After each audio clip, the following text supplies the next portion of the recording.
So we're out here today, early April, and today is a really warm day. The wind is, we've got actually a wind warning for later this morning. It's 9:30 right now. It's supposed to get up to 100, 110 kilometers an hour, which is 60, 70 miles an hour. So we'll see what happens. We're kind of out here deliberately to take that on and share that later today with how we take on a strong headwind, being the river's coming from the west, wind's gonna come from the west, so we're looking forward to that. But right now, we've got a really wide piece of water here, and it's early spring, pre-runoff. Water's as low as it's gonna be this year. And there's little green blue pockets in behind rock shelves and kind of boulder outcroppings, and the fish have to be in those spots. If there's gonna be any fish in this river outside of the big corner pools, they have to be in these little blue slots along the edges.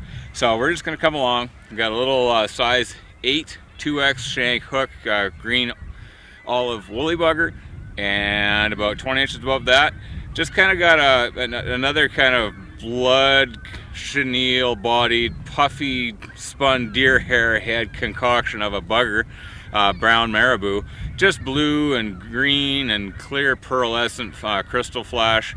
That's in about a size 6 2X shank with a couple of splitties, and I've just got a 9-foot leader up to 2X. And all I'm going to do is kind of cast quarter my way up, and then I'm either going to bring it down, twitch pulse, or if the fish are really responsive, cast, you know, left or right hand depending on which way the wind's going and how hard it's going, cast it out. And just the idea is just to kind of jig it. A lot of people say, well, you should never put your split shots at the head of the fly. Well, I've got 2 little split shots. The idea is jig, retrieve, jig, and that usually gets some reaction this time of year because it's clear water, but it's also cold water. The last few nights have been well below freezing. So we're gonna have a go and just see what we can do. Might have to go faster than I think, might have to go slower, but let's go have a go and just work this, what is that, 20 yards by 40 yards, and let's just go see what happens. Okay, well, let's go have a go here. Don't know what to expect. Hopefully something will show and come and smack my flies. You're only looking for that one, right? It's really all we're ever looking for. Why don't I just pick off this stuff right off this drop off? Some of those seams are definitely broken rock and a drop off in there too. So let's just see what happens. Right along there. Again, because it's slow enough water, I can definitely cast out, up, pause, and just lay it out right into that seam out there. It doesn't look like much, but if there's a seam in this kind of water, there has to be some bigger rock underneath there. And if there's bigger rock underneath there, those are your best friends in this kind of water. Okay, let's come back up here. Just spreading out the love and the surface impact. You don't want to go bang, bang, bang, bang in the same spot 20 times, just letting that fish know that you're there. Nah, go back and forth. Try to spread out your impact on the water. Okay, I got a big bush behind me, up 1 o'clock. Keep it high. Now, will anybody come in this stuff? It's muddy bottom. Man, this is great brown drake water. And that's the thing, as you walk along, make sure you're thinking ahead to another time of year. You know, just because maybe nothing's happening right now, so doesn't matter. What about later in the year? If you know that there's fish, and you know that there's bugs, and you know the seasons tend to evolve, it's not like it's going to be spring forever. Well, make sure you pay attention to these things, be on the lookout and project and say, wait a second, there's got to be some brown drakes, right? Okay, a little further over, use that wind as overhead cover on those fish. Wind lines, you know, it's not always fun to cast into wind, but sometimes you can use it to your advantage. Okay, I'm just going to start short in this little green pocket right behind these rocks, and let's just see here. Sometimes the tail out of a pocket will produce a fish. Nothing doing there. Okay, I'm not going to go right at the meat and potatoes of this pocket just yet. Just going to pull some strings. Oh, There he is, right there. Followed it right off those tail out rocks. That's why I didn't go right at. Ooh, he just spit up a 10-inch little fish out of his gullet. That's exactly why I went at the tail out, and I did not go at the rocks in the heart or the heart of the bucket, because I knew there's some rocks, and I thought, well, in a pocket like that, quite often you'll get that big fish just sitting at the tail out rocks. And if there's any stoneflies, like there are, they'll come on that real quick. Yeah, that's nice, man. Keep his head up on the water too, so you can just kind of get in there and scoop. Wicked. That's a great way to start the day. Awesome. Wicked. That's such a nice fish. Such a nice fish to start the day. It is. Yeah. Okay. So head up for me. Okay. 1, Just getting focused. 2, 3, Got it. 4. And I am rolling. Okay, here we go. Nice fish, eh? Gorgeous. Wicked. Man, that was a great way to start the day. Yeah, like I put it on that tail out, and I just, as I was coming over those rocks, I just saw this olive shape coming over the rocks. I was like, oh, I was just gonna, you know, and you're just finishing your strips and you're about to lift. Yeah. And I was like, oh no, I have to pause. And I paused it, and I didn't even see the white of the mouth. He just turned. I was like, well, that was weird. And that's when I had to, and you go from here because you're about to lift a cast. Yeah. Now you got to go way up here, and it's like, but he stuck, so you got him. That's awesome. I like that. Okay, so that fish is a prime example of why you don't go barreling into a spot and just go plunk, catch the fish out of the heart of the pool. Man, this wind is really picking up. Okay, where was I? I was up here, wasn't I? But yeah, you don't go just running in and take shots at the heart of the pool and say, hey everybody, I'm home.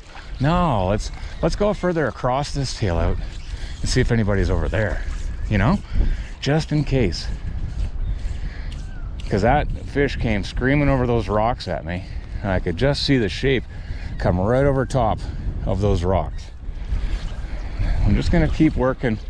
I'm gonna pick off that next rock I can see, and again, just up and in. Anybody coming? See, twitch, twitch, twitch, twitch. Hold it right there. Okay, I'm just gonna go a little further again. Let's go pick off that far drop-off shelf pocket, and let's just see if anybody wants to attack that. Sorry about the wind, but that's called life. Okay, right in front of me is some rocks. I'm just gonna start short, kind of the tail out, back, right in here. Bring my rod to the right, twitch, twitch, twitch, twitch. Okay, I'm gonna just skirt the edge of those rocks off the right. There's a couple of rocks right there. Okay, bring it right to the top of and just bring it along the submerged rocks. See if anybody's gonna come on that. Just need to see a dark shape or something. Oh, there he is. He took it right there off those rocks. Really nice fish. I knew there had to be another one here. That's a good fish. Yeah. He doesn't like being hooked. Yeah, it's a gorgeous fish. Again, he followed, and he broke coming over those rocks, and I saw him following, and I just said, I gotta pause again. Same exact situation as the first fish, which is really cool. So right here, let him dog you.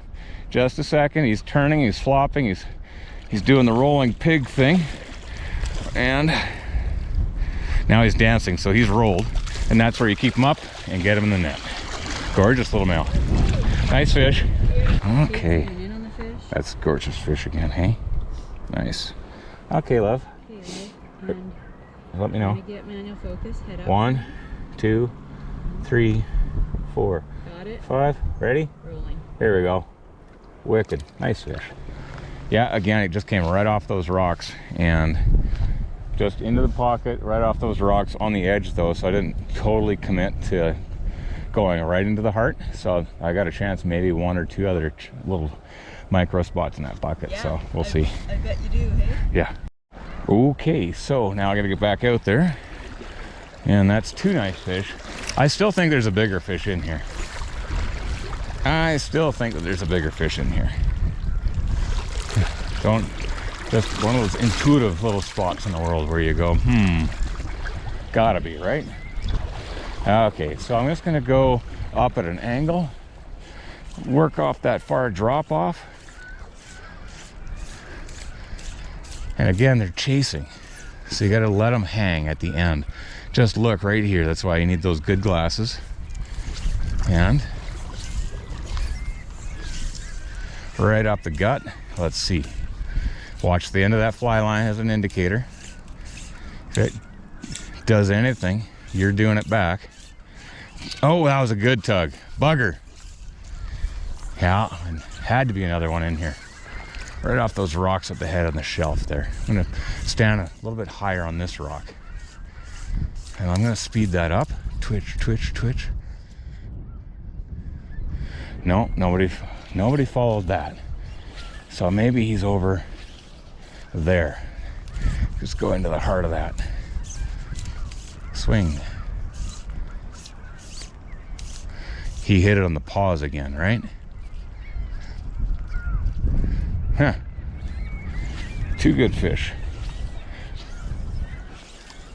Just fire it right up in there. See what happens. I'm going to step up on this rock so I can see any shapes and smudges and shadows. A little bit higher. Twitch, twitch. Rod tip right. Twitch. No shapes. No shadows. And, oh, got to pull those splitties right to the head. That'll make everybody on the internet happy. Because if there's one thing people on the internet do is they agree that, man, that's the best idea ever. Okay.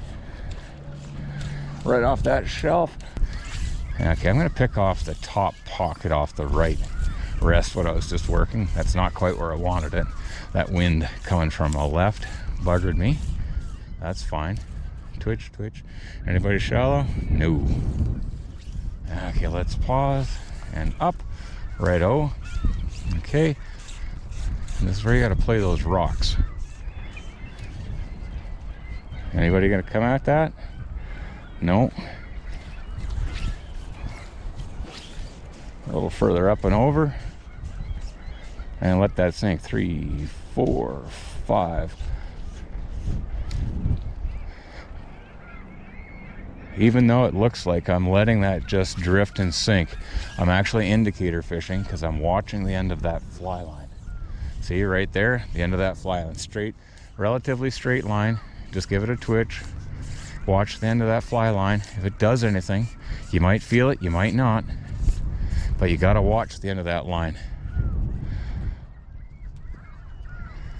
Oh, that was a good fish right here. He chased it right along these rocks. Wicked, come on. Oh, okay. A little further over that rock. Let's just see what happens there.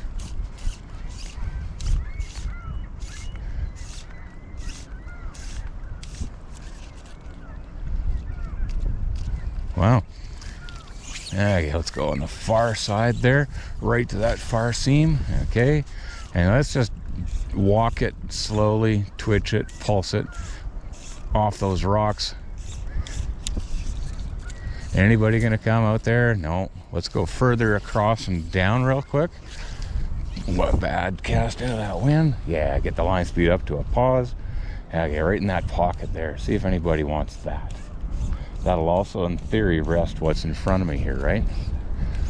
That wind is going. What about the head on this side, right up in here? Just strip it across the nosed-in fish on that drop-off. Anybody gonna do it?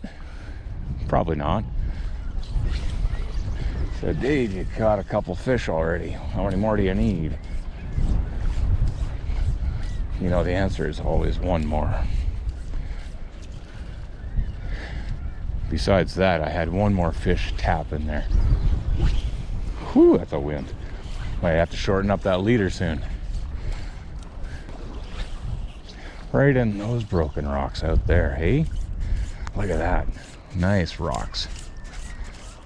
Maybe I shouldn't be stripping so fast, but... As luck often goes, it was the cast after this one that Amelia and I both turned off our cameras. And I zipped one last cast over by that rock. I had a spidey sense that there was one more really good fish in this pocket, and it turned out I was right. Not so right that I'd leave the camera rolling, but hey, A good fish that comes to hand is a good fish. All right, I think we're done. 3 nice fish. 3 nice fish in this little pocket.